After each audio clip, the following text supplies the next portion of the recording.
नमस्कार, आप सभी का बहुत बहुत स्वागत है। मेरा नाम रोबिका लियाकत है और इस वक्त आप मास्टर स्ट्रोक देख रहे हैं। आज शुरुआत उस खबर से जिसने पूरे देश को हिलाकर रख दिया।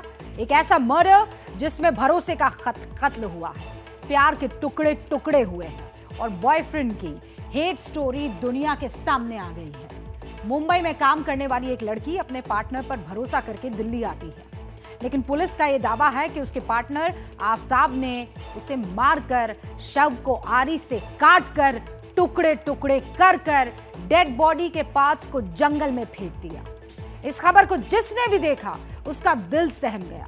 आज पूरे दिन एबीपी न्यूज पर श्रद्धा की मर्डर स्टोरी की एक एक डिटेल आपने देखी, लेकिन इस वक्त इस केस से जुड़ी कुछ और चौंकाने वाली जानकारियां सामने आ रही है। एबीपी न्यूज के सूत्रों के हवाले से श्रद्धा मर्डर केस में एक बहुत बड़ा खुलासा हुआ है और वो खुलासा आपको बता देना चाहती हूँ। दिल्ली पुलिस को अभी तक श्रद्धा की डेड बॉडी का सिर नहीं मिला है।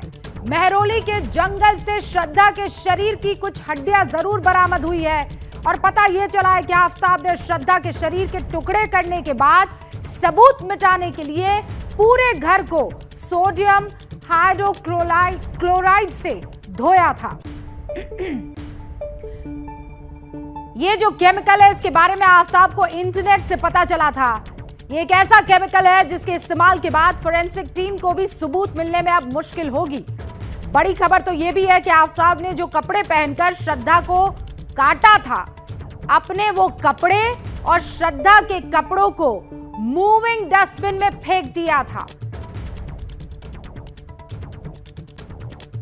और जानकारी यह भी मिली है कि आफताब ने ह्यूमन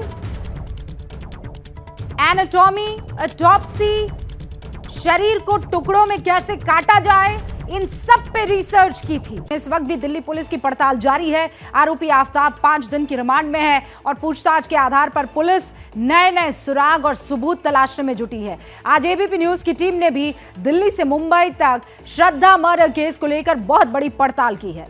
आफताब ने कैसा प्लान बनाया था, कैसे श्रद्धा को 6 महीने पहले मौत की नींद सुला दिया, इस रिपोर्ट से अब आपको समझना चाहिए।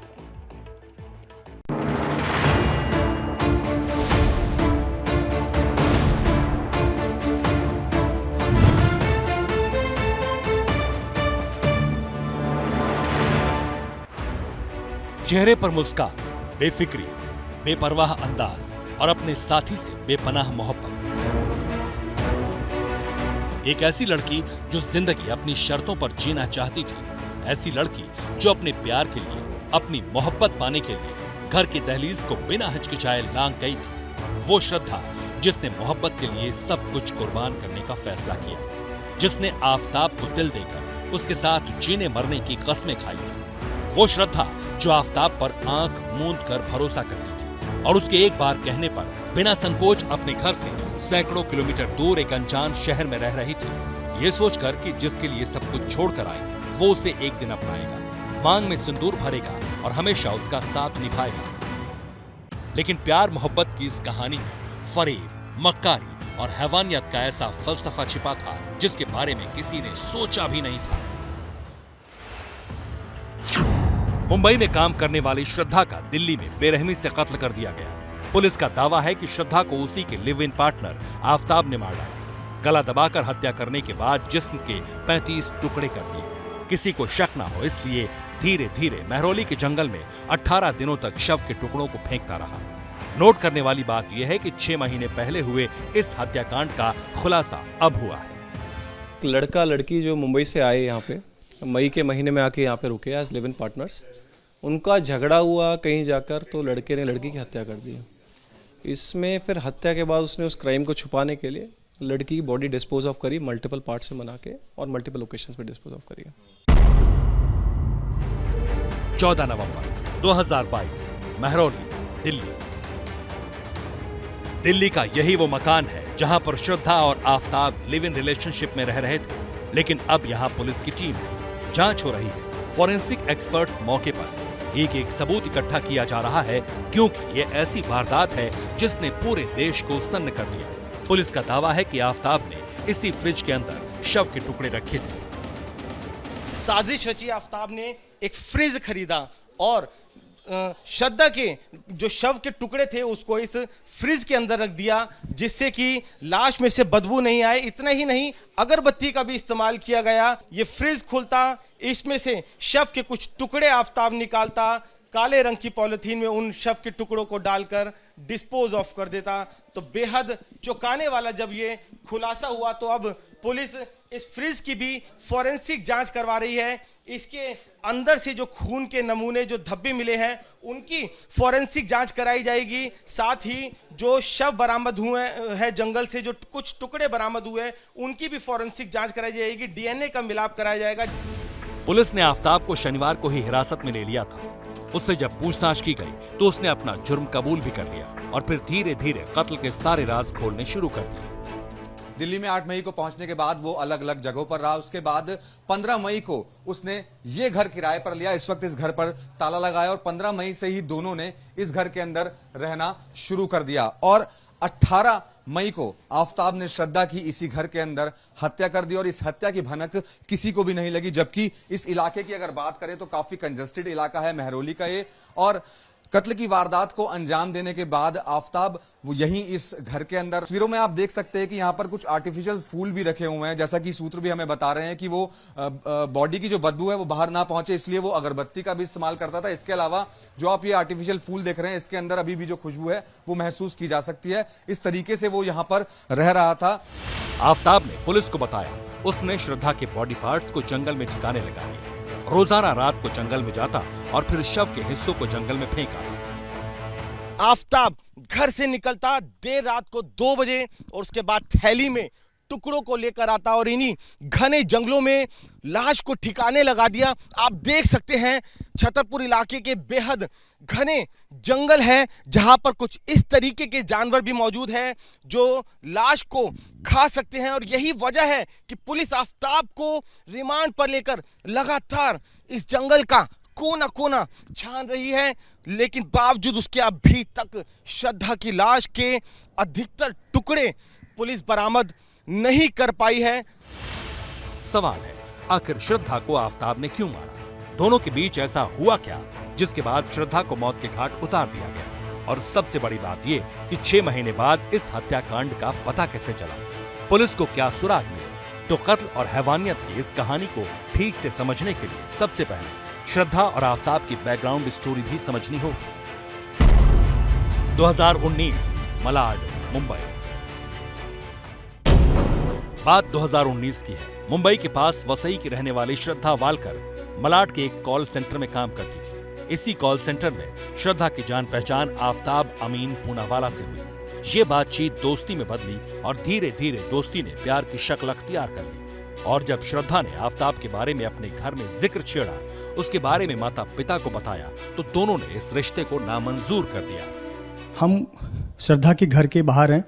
ये श्रद्धा का घर है, उनकी माता के नाम पे है, हर्षला वालकर और C504। लेकिन इस वक्त परिवार का कोई भी सदस्य घर में मौजूद नहीं है। आपको बता दें कि श्रद्धा की माता का निधन जनवरी 2020 में हुआ, लेकिन श्रद्धा उसके पहले ही आफताब के साथ लिव इन रिलेशन में रहती थी।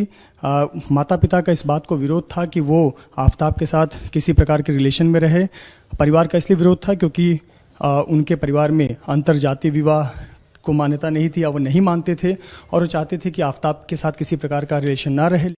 मगर घर और समाज की परवाह न करते हुए श्रद्धा ने आफताब के साथ अपनी लाइफ जीने का फैसला कर लिया। श्रद्धा के पिता विकास मदान वालकर ने पुलिस को जो बयान दिया उसके मुताबिक श्रद्धा ने 2019 में बताया था कि वो आफताब के साथ रिलेशन में है, लेकिन चूंकि लड़का मुस्लिम था इसलिए श्रद्धा के परिवार ने जब मना किया तो श्रद्धा ने कहा कि वो 25 साल की है और अपने फैसले खुद ले सकती है। इसके बाद श्रद्धा ने घर छोड़ने का फैसला कर लिया। पिता के मुताबिक पहले दोनों नया गांव और बाद में वसई में रह रहे थे, लेकिन जब श्रद्धा की मां की मौत हुई तो 2020 में वो घर वापस आए और मारपीट की कहानी बताई। तब पिता ने बेटी को घर में रुकने को ही कहा।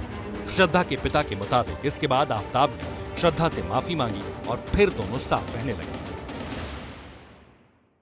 पुलिस सूत्रों के मुताबिक इसके बाद श्रद्धा और आफताब मई 2022 में दिल्ली शिफ्ट हो गए और पिता ने भी बेटी से बातचीत बंद कर दी। लेकिन श्रद्धा ने दिल्ली जाने वाली बात अपने क्लासमेट लक्ष्मण को बताई थी। श्रद्धा के पिता का कहना है कि लक्ष्मण के जरिए ही बेटी की खैर खबर मिल जाया करती थी, मगर सितंबर में अचानक श्रद्धा ने फोन उठाना बंद कर दिया और फिर जब भी उन्होंने बातचीत करने की कोशिश की, बेटी को कांटेक्ट किया तो बात नहीं हो पाई।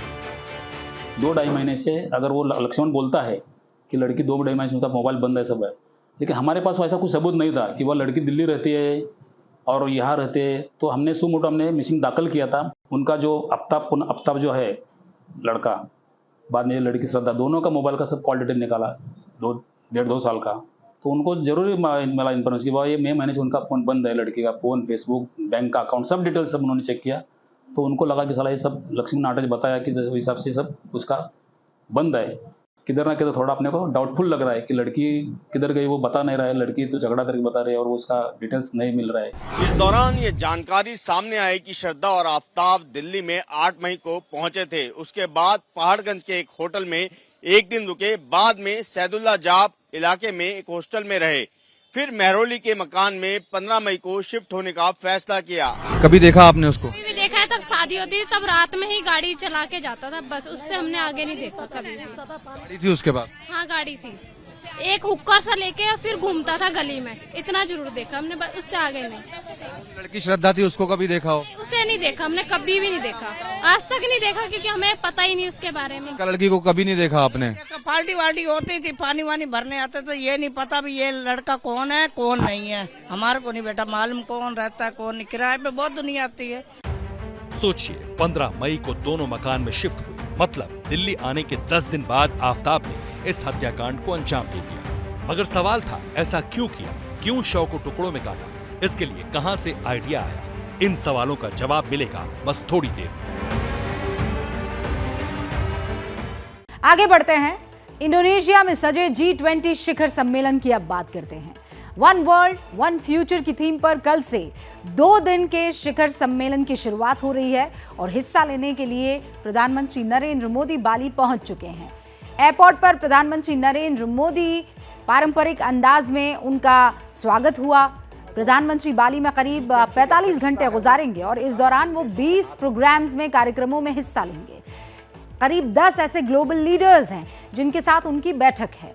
इसके अलावा वो इंडोनेशिया में रहने वाले भारतीय समुदाय के लोगों से भी मुलाकात करेंगे। इंडियन डायस्पोरा आर्थिक ताकत के लिहाज से दुनिया में बड़ा मुकाम रखने वाले 20 में से ज्यादातर देशों के नुमाइंदे पहले ही बाली पहुंच चुके हैं, जहां वो कल से दुनिया के आर्थिक एजेंडे पर बात करने वाले हैं, तरक्की का नया रोड मैप तैयार करेंगे। G20 शिखर बैठक वैसे तो कल से शुरू होने वाली है, लेकिन इससे पहले आज अमेरिका और चीन के राष्ट्रपतियों की एक बायलैटरल मीटिंग हुई। मकसद ये था कि अमन की राह को किसी तरीके से तलाशा जाए, लेकिन बैठक में ताइवान के मसले पर तनातनी हो गई। न्यूज एजेंसी रॉयटर्स के मुताबिक जिनपिंग ने बाइडेन से साफ कह दिया है कि ताइवान का मामला अमेरिका चीन के रिश्ते में पहली रेड लाइन है, जिसे पार नहीं किया जाना चाहिए। बाइडेन ने भी इस बैठक में उत्तर कोरिया का मसला उठाया, कहा कि अगर चीन उत्तर कोरिया के वेपन्स प्रोग्राम पर रोक नहीं लगा पाया तो अमेरिका एशिया में सिक्योरिटी के इंतजाम को बढ़ाएगा। मतलब यह है कि जिनपिंग और बाइडेन की जिस बैठक से चीन और अमेरिका में तनाव घटने की उम्मीद जताई जा रही थी, उससे टेंशन घटने की जगह बढ़ गई है। रिपोर्ट देखिए और समझिए कि दोनों मिले तो थे मोहब्बत के लिए, लेकिन रंजिशें कुछ और बढ़ गई।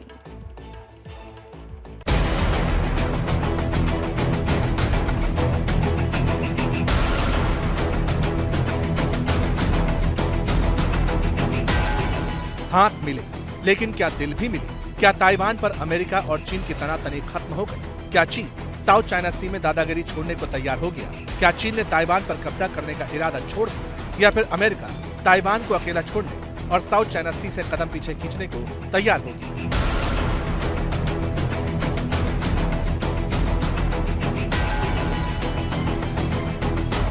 ये सारे सवाल उठ रहे हैं कूटनीति का बाली अध्याय लिख रहे दुनिया के 2 महाबली अमेरिका के राष्ट्रपति जो बाइडेन और चीन के राष्ट्रपति शी जिनपिंग की मुलाकात से। लेकिन सबसे बड़ा सवाल यह है कि इस मुलाकात का नतीजा क्या रहा? क्या वाकई चीन और अमेरिका के रिश्तों पर जमी 11 बरस वाली मोटी बर्फ पिघलने लगी, या फिर तनातनी और जोर पकड़ने वाली?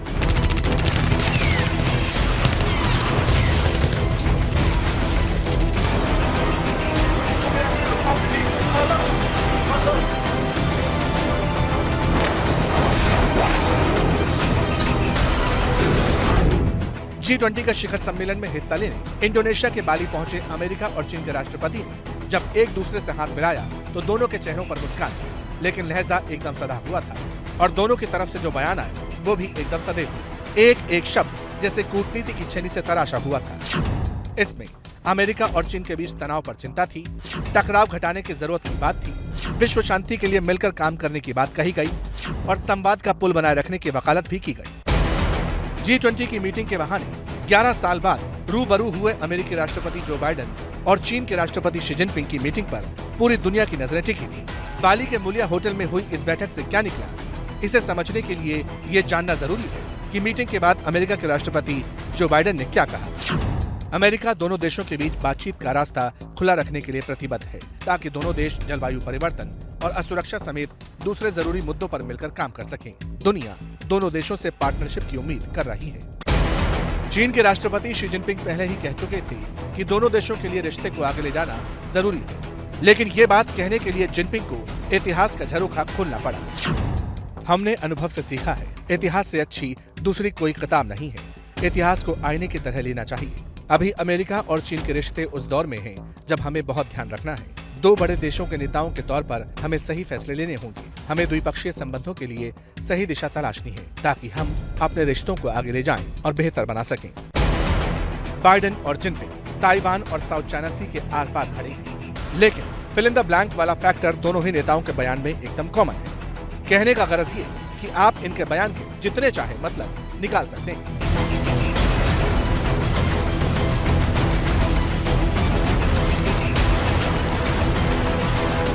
बीते कुछ साल से ताइवान को लेकर अमेरिका और चीन जंग के मुहाने पर खड़े हैं। अमेरिका तो यहाँ तक कह चुका है कि अगर चीन ने ताइवान की ओर टेढ़ी नजरों से भी देखा तो अंजाम बुरा होगा। इस तनातनी का असर बाइडेन और जिनपिंग की मीटिंग के तुरंत बाद दिख गया, जब चीन के विदेश मंत्रालय के प्रवक्ता ने रिश्ते सुधारने की सारी जिम्मेदारी अमेरिका पर लाद दी। चीन की नीतियां और अमेरिका के साथ संबंधों पर हमारी स्थिति स्पष्ट है। हम अमेरिका के साथ पारस्परिक सम्मान, शांतिपूर्ण सह अस्तित्व और सहयोग के लिए प्रतिबद्ध हैं, लेकिन हम अपनी संप्रभुता, सुरक्षा और विकास से जुड़े हितों की मजबूती से रक्षा करेंगे। चीन के साथ मिलकर अमेरिका मतभेद मिटा सकता है, सहयोग बढ़ा सकता है, गलतफहमी से बच सकता है और संबंधों को सही रास्ते पर वापस ला सकता है। याद कीजिए अगस्त का पहला हफ्ता जब अमेरिका के हाउस ऑफ रिप्रेजेंटेटिव के स्पीकर नैन्सी पेलोसी ताइवान गई थी, तब अमेरिका और चीन के बीच तनाव इतना बढ़ गया था कि चीन ने पेलोसी के प्लेन को मार गिराने की धमकी दे दी थी। एक तरह अगर कहें तो ये सीधे सीधे अमेरिका का चीन के खिलाफ ऐलान जंग था।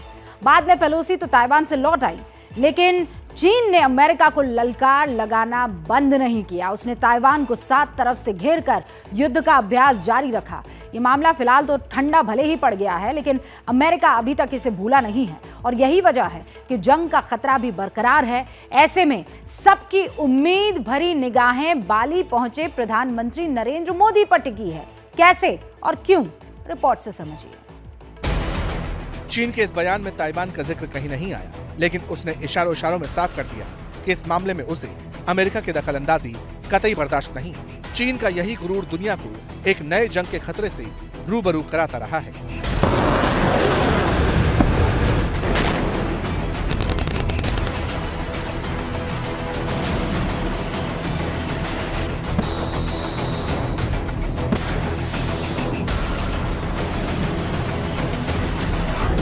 अमन की राह तलाशती दुनिया की सारी उम्मीदें अब वर्ल्ड पॉलिटिक्स में बड़ी हैसियत रखने वाले हिंदुस्तान के प्रधानमंत्री नरेंद्र मोदी पर टिकी हैं।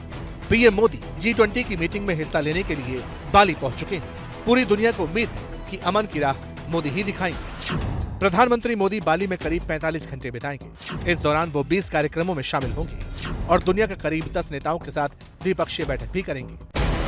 प्रधानमंत्री मोदी और अमेरिकी राष्ट्रपति जो बाइडेन के बीच मुलाकात का कार्यक्रम भले ही तय नहीं हुआ है, लेकिन अमेरिका के NSA जैक सलीवन कह चुके हैं कि बाइडेन बाली में पीएम मोदी से मुलाकात के लिए बेताब। जाहिर है ये मुलाकात अगर हुई तो बेहद खास होगी, जो दुनिया में शांति का नया रास्ता खोल सकती है। इसका तरीका समझने के लिए हमें फ्रिक्शन पॉइंट्स के बारे में समझना होगा। दुनिया में इस वक्त तनाव के 2 सबसे बड़े मोर्चे, पहला है रूस और यूक्रेन का युद्ध, दूसरा है अमेरिका और चीन की तनातनी। प्रधानमंत्री मोदी दुनिया के उन लीडर्स में शामिल हैं जिनकी बात रूस भी सुनता है और अमेरिका भी सम्मान करता है। दुनिया इस बात का प्रमाण एक नहीं कई मौकों पर देख चुकी है। 27 अक्टूबर को मॉस्को में हुई रूस की सबसे बड़ी पॉलिटिकल कॉन्फ्रेंस में पुतिन ने पीएम मोदी को सबसे बड़ा आइस ब्रेकर कहा था। Prime Minister Modi has asked me to increase supply of fertilizers, and that is very important for. एक तरफ पुतिन मोदी के मुरीद हैं, तो दूसरी तरफ बाइडेन भी भारत का उतना ही सम्मान करते हैं। जून में जर्मनी में हुए G7 समिट में इसकी झलक पूरी दुनिया ने देखी भी थी। तब पीएम मोदी कनाडा के प्रधानमंत्री जस्टिन ट्रूडो से कुछ बातें कर रहे थे। इसी दौरान बाइडेन भी उनसे मिलने चले आए।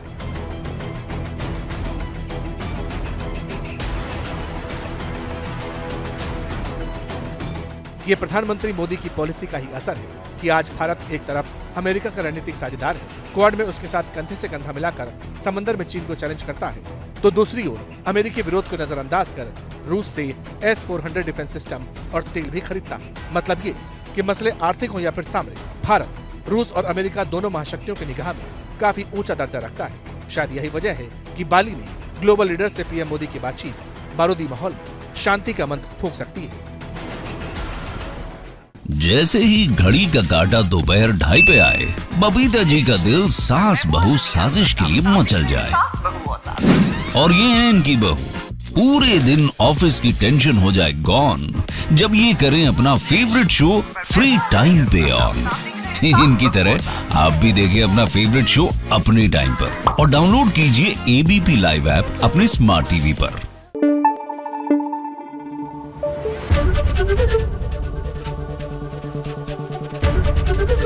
ABP न्यूज आपको रखे आगे।